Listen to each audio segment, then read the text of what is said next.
I'm gonna have to get back on the chair.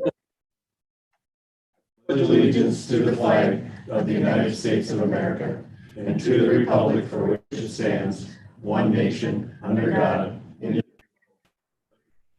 for all.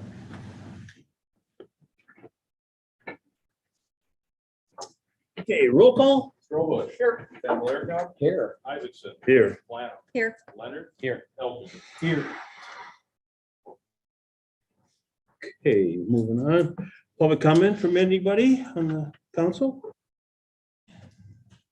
Okay, if not, I have some announcements to make. We have a new library director and her name is Rachel. I met her today. And she really enjoys the new facility. And so I welcomed her here. Also, we are now in the new building. If anybody out there can't tell, this is different. And the new building is underway. We're waiting for a few things like console electronic equipment. So we're using the old equipment with the owl, and Larry is back up in the back and Taylor on the video or whatever back there. Summer Thursdays will now be changed to summer Wednesdays. So we're moving the summer Thursday schedule to Wednesday.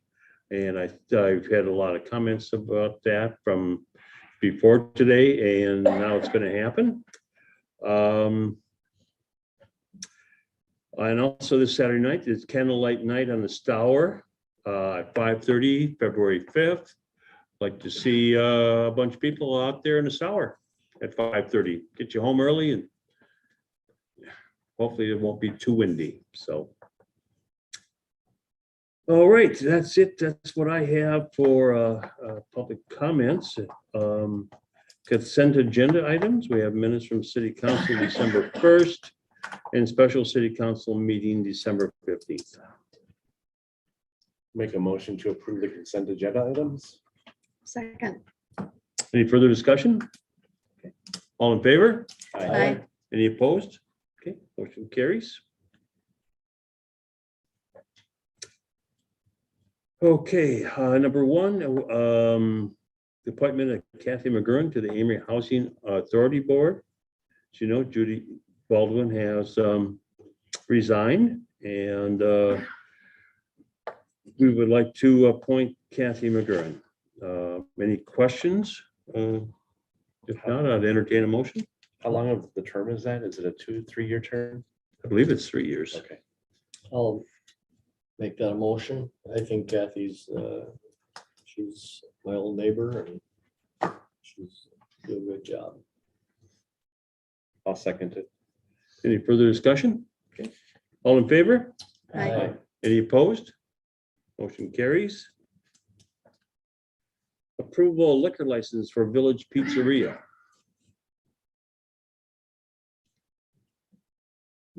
Yep.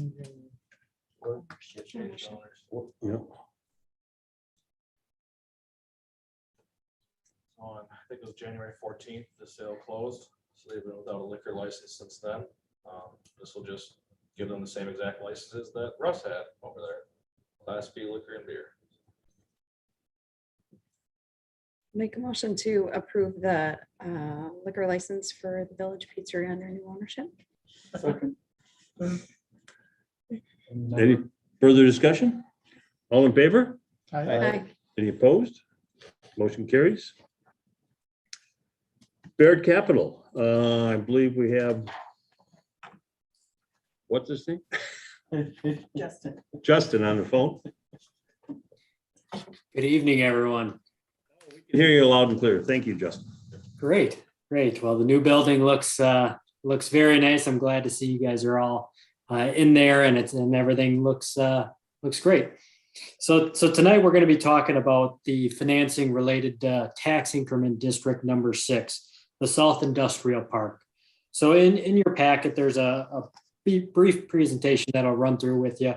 If you look at page 1 of that presentation, you can see the estimated debt service schedule for the $2 million. Very similar to what we did on the last financing.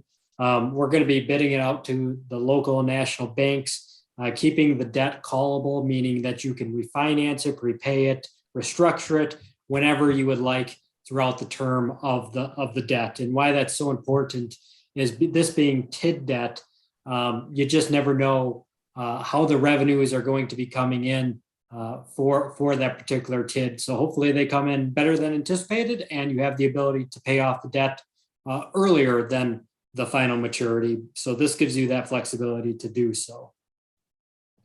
The page 2 of the presentation, I think this is where I want to spend a little time. Obviously the city has been doing a lot of exciting projects, getting a lot done as you're experiencing in your new building right there. The one thing I would point out that with these different financings that the city has taken on, the city has been getting closer to your 5% equalized bonding capacity. So as we've talked about in the past, municipalities can borrow up to 5% of your equalized valuation. That currently, after this financing, the city will still have about $3 million in available capacity, but just want you to be aware that, it is getting a little bit closer and, something to be cognizant of going forward. The one thing I would say is, when you look at all these different things that the city has been doing, it's a lot of development, a lot of growth in those areas. And as you've seen in the last several years, the valuation for the city has also grown pretty tremendously. So, when you look at the last few years, the city has grown between 3 and 10%. So pretty high growth for the area over the last several years when it comes to equalized valuation. So when you look at the bar chart that I have there, this assumes the most conservative approach, of 0% growth over the next several years. So when you see, that you have 22% remaining capacity, okay, that's where it is basically at the end of 2022. But going forward, if the city continues to grow at the clip it is, even if you grow at say 3% annually over the next several years, by 2026, you'll have over 50% available capacity. So just to kind of, this is a snapshot based on today and what things look like if you didn't grow. Obviously, that's probably not the case, but to be conservative and give you kind of the most conservative picture, here's what it looks like. Because, I've been doing this a long time, and, I do remember the years of 2010 through, really 12, where we saw some pretty significant valuation decreases. So just trying to be conservative in the planning. But overall, the city is doing very well. And you've been very proactive on the development side, which has helped increase that valuation over the last several years. So going to page 3 of the presentation, the tentative timeline, very similar to the prior financings here. Get approval to move forward tonight by council. We would then begin, well, we've already started, but get out the term sheet that would be sent out to the potential local and national banks for them to evaluate and provide a bid. And then come March 2nd is when I would present the final result to the city. By April 1 of 2022, that's when you'll receive the funds for the projects to start paying the invoices and so forth. So with that, I'll entertain any questions that you have. Any questions from the council? I saw that you're estimating 2.5% on the interest.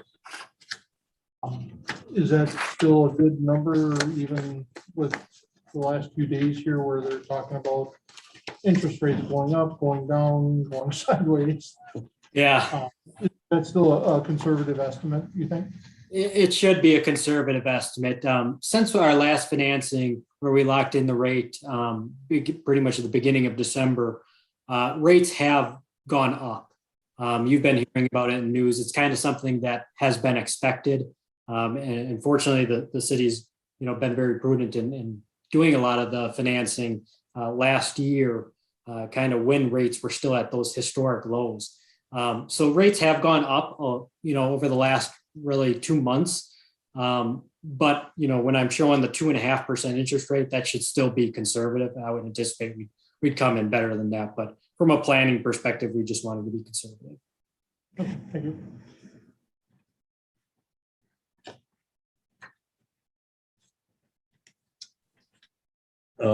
As far as the city of Amery goes and the city council here, we are set for growth. I think over the last 4 years, we've made we're going to finish road into the new industrial park. We have a brand new Main Street. And I think because of the new Main Street, I think part of the reason is we have 95% capacity on commercial buildings on Main Street. If we keep moving on and the sooner we get this in for bid for interest rates, I think the better it is for the city of Amery.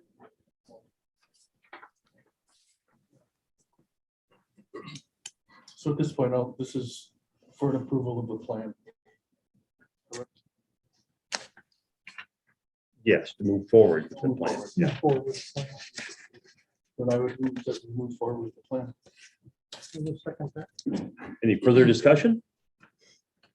All in favor? Aye. Any opposed? Okay, motion carries. Thank you, Justin. Thank you, everyone. And now we have Eric Henningsgaard. Pay application 1 for South Industrial Park. Are you there, Eric? I am. Thank you, Mr. Mayor, members of the council. Sorry, I can't join you in the new beautiful building.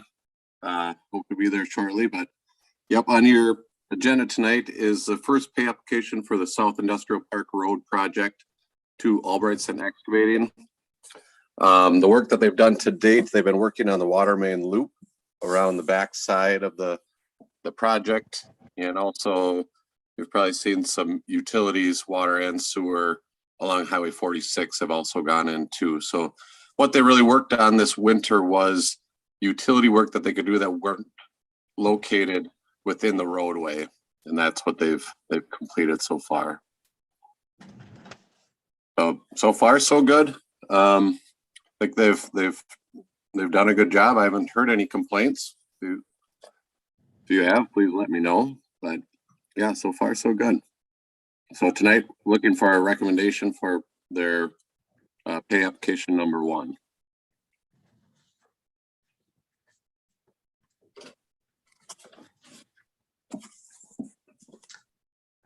I'll make a motion for pay application 1, South Industrial Park project. I'll second it. Any further discussion? I should probably say the dollar amount, $333,562.82. No further discussion? All in favor? Hold on. Nope. Oh, got it. Eric, I see that there's an application for payment in here. Are we on the same page? All those Yep. numbers have been verified. Yes. Yep. We verify those with the contractor and our staff out on site. So yep, we have verified those. Go ahead, man. Okay, All those in favor? all those in favor? Aye. Aye. Any opposed? Okay, motion carries. I was impressed how well they were moving that along. That was, I felt sorry for those guys standing in that trench when it was 5 degrees. it was a little cold there toward the end, along the highway, yeah. But They got a little extra work in this fall. That's good. Yeah. All right, is that it for Eric then? It must be. Hey, let's move on to Dave Rasmussen.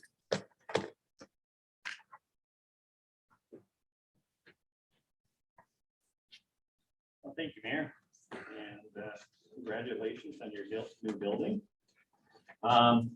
We have a proposal to do a TIF district, tax increment financing district number 10, which would be located primarily in the Apple River Sanctuary area.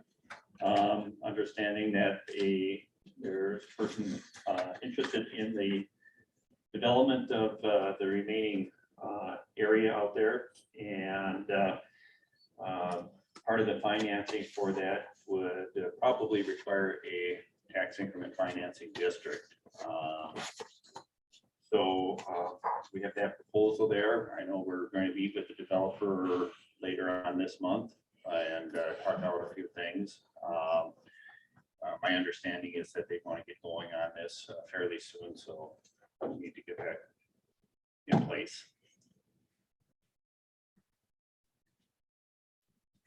I didn't see a map. Is there an area that is, you have laid out the boundaries for? We haven't laid out the boundaries yet, but we would include this development, probably some more of the Apple River Sanctuary, and then probably go into your industrial park. And there's some remaining land there, and maybe even north to the Stour Industrial Park area. I think there's some remaining area there.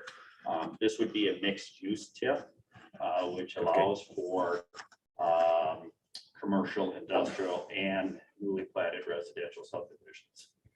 How much of that can be used for newly platted residential? 35% of the land area can be used for. So you want to make that tip as big as possible? Can we include a large chunk of the school property across the street and get that street at the end of Sunflower? Yeah, we'll take a look at that. Okay. The primary driving force here is the Apple River Sanctuary, but we definitely would take a look at expanding the area to look at, other areas that potentially could be developed as well. Dave, will that take in the 20-acre, full 20-acre industrial park that we're developing now? No, this would be located over by, that's in tip number 8. That's already in there. Yeah, that's already in the tip district number 8. And if you recall the amendment that we did to tip number 6, extending it down that way, we're able to pay for those improvements that you authorized tonight with the tip district, tip number 6, and also tip number 8, of course, can pay for those loans as well. So do we have some sort of builder's agreement with the developer? We don't have a developer's agreement at this point in time that I'm aware of. And so what are the boundaries of the proposed TIF then? That still has to be worked out, but it would include this it's about 13 acres, I believe. It may include the rest of the Apple River Sanctuary. There's quite a few lots there that aren't developed yet. Again, going over to the industrial park south of Griffin, but east of Minneapolis, going north also, and then maybe including some of the area across from the school that has potential for development as well. So we would define that in the planning process. Can like the school is on the north side, they want to put in 2 more houses, maybe 3, and then on the west side, they want to put in some more houses there. Can we include the school property in total over there? Oh, absolutely. And then 35%, so that covers that 35% there? 35% of the land area that you have in the TIF. So it would be the total land area of, any parcels that are located there, including the school property. And if we can hop, skip, and jump with city property and school property, that doesn't affect our tax base. That's correct. We're limited as far as when we create the TIF district that we can't go over 12%. So Right. Having tax exempt properties in there as connecting routes to, other potential developments is a good thing. Yeah, I could see that working out real well with the Amery land. The dog park is behind that building right there, to the Right. north, and then we got Jorgensen Field, hop across to the school property and take very little taxable land. All non-tax, okay. Right, and right now, I believe you were at about 7.5% value increment in your TIF districts. Again, we just submitted the territory amendment, but the base value of that will be, we're only counting the value increment, so we have some capacity to, make this a larger TIF. Again, we would sit down, look at that with, the potential developments in that, southeast area and create the TIF based on that. So then the contract we have before us is to approve is to move forward with this. Correct. Start the planning process, put the project plan together, get all the approvals. And So at what point do you have boundaries set so people can actually see it? Look at it? Yeah. At that point, okay. Right. Yeah, in the project plan, what we do is we identify the different types of projects that you're going to implement. And with a mixed use TIF district, those projects have to be implemented within 15 years of the creation. It would also include the, boundaries of the TIF district. So the process is that we would be looking at, and they've got a timetable attached to that, to our proposal, where we would be looking at, a public hearing that would be held by the Plan Commission, a joint review board meeting, an initial joint review board meeting. 2 weeks after the public hearing by the Plan Commission, we would look at the city council approving the TIF district in April. And this is a tentative timeline, and then looking at the joint review board having the final approval sometime in latter part of April. If we are, again, this is a flexible timetable as well, depending on how much planning goes into it in terms of the area, and that we would sit down with the Plan Commission and staff and kind of figure out exactly what what those boundaries would be. So I guess just right, part of the proposed TIF will include what are now non-taxable lands.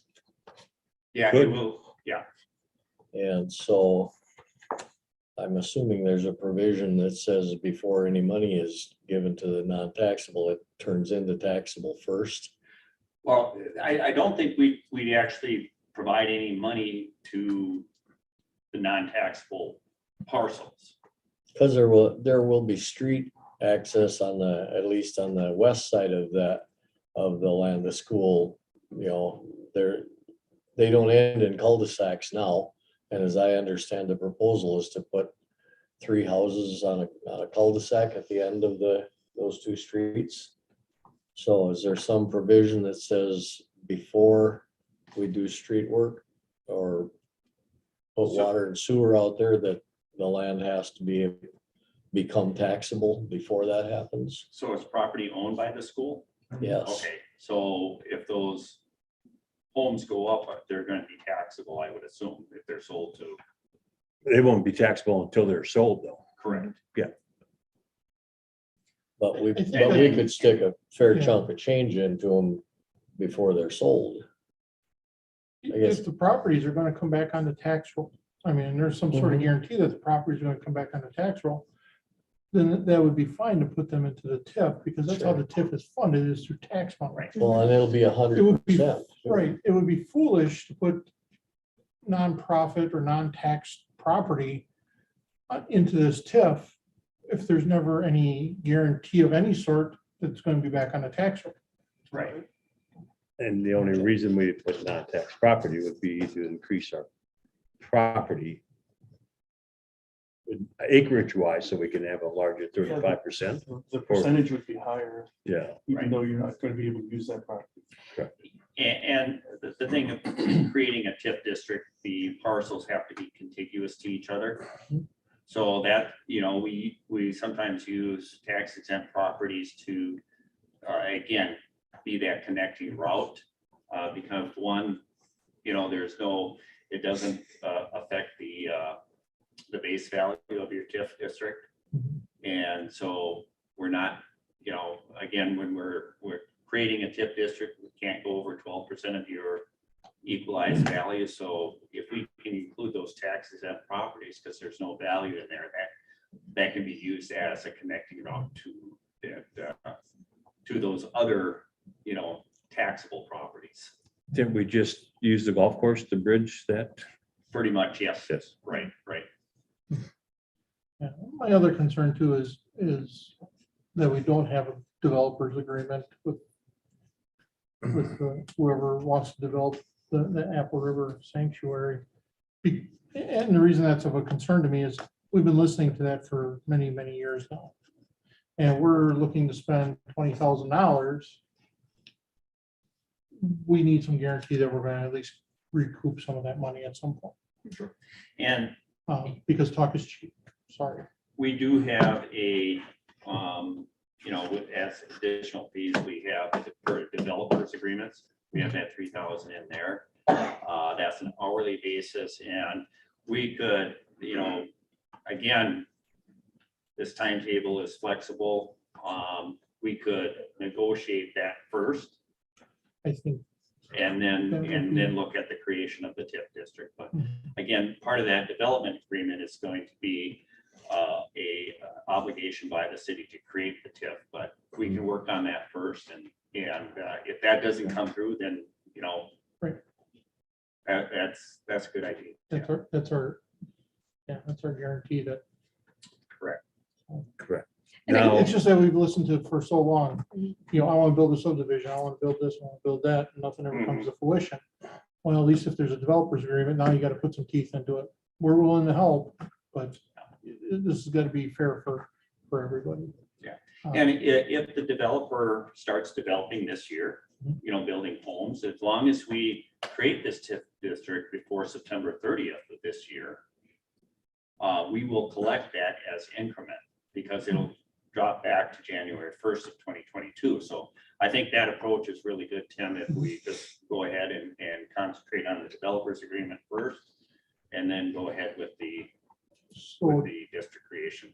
To do that, would it be prudent to table this until next month and until we could do a developer's agreement? Well, I mean, I know you want it passed because this is how you get paid, but the estimated fee for section 2 is for the developers agreement.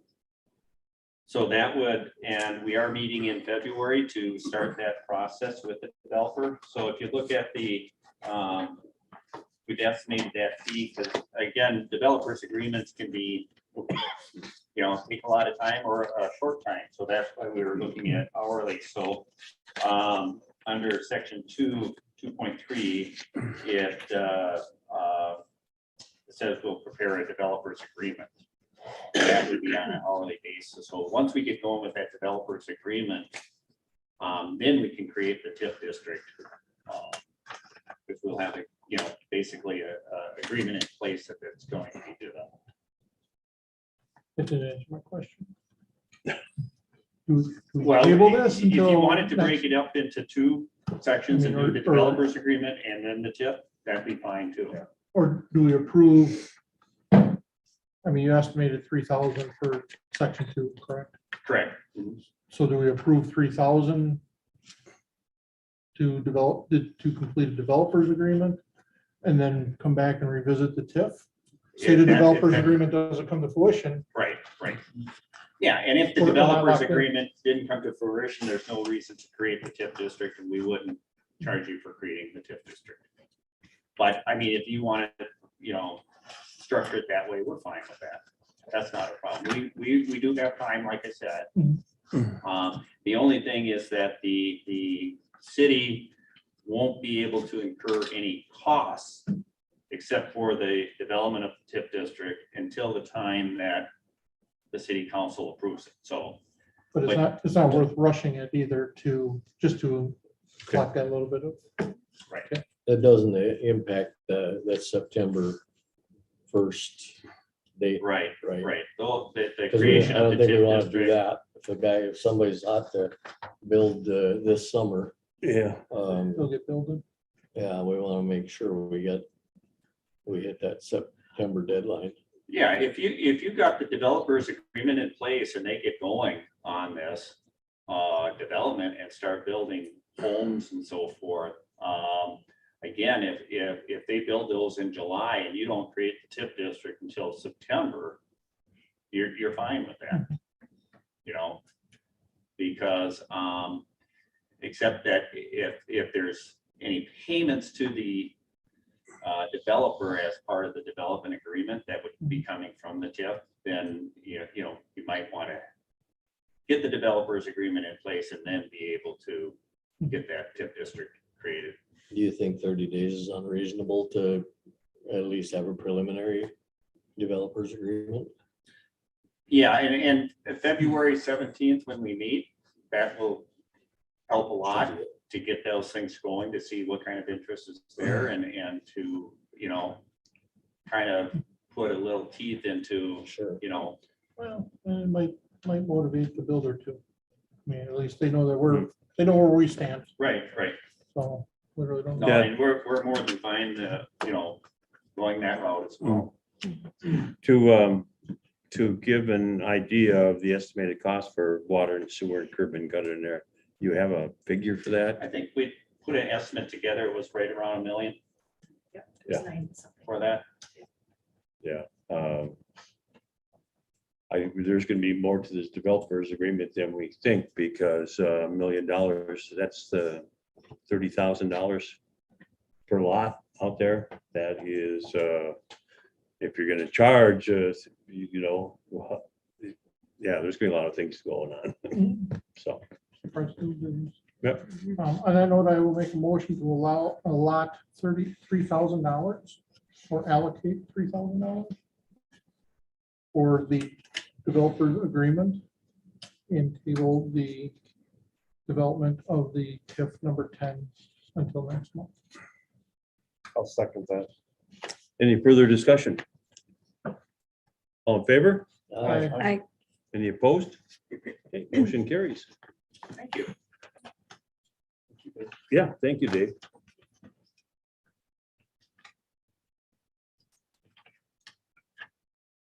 I'll make a motion to adjourn. All in favor? I Meeting's adjourned.